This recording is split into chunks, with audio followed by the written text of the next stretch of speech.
తెలంగాణలోని రైతులు, రైతు సంఘాలను చేరువ చేసేందుకు బీఆర్ఎస్ జిల్లాలో పర్యటించింది.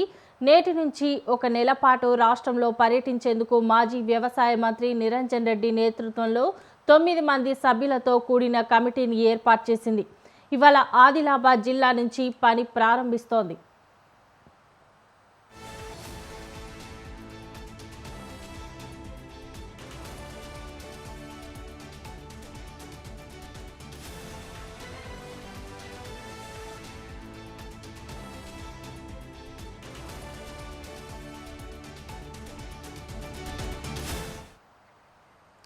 నెల రోజుల పాటు అన్ని జిల్లాల్లోని అన్ని వర్గాల రైతులను కలిసి అన్నదాతల ఆత్మహత్యలు ఎందుకు జరుగుతున్నాయి, రుణమాఫీ ఎంత మేరకు జరిగింది, కరెంటు సరఫరా, సాగు పరిస్థితులు ఎలా ఉన్నాయి, మద్దతు ధరలు దొరుకుతున్నాయా, బోనస్ ఏమైంది, కొనుగోలు కేంద్రాలు ఉన్నాయా, రైతు వేదికలు పనిచేస్తున్నాయా తదితర అంశాలపై అధ్యయనం చేసి నివేదికను రూపొందిస్తుంది.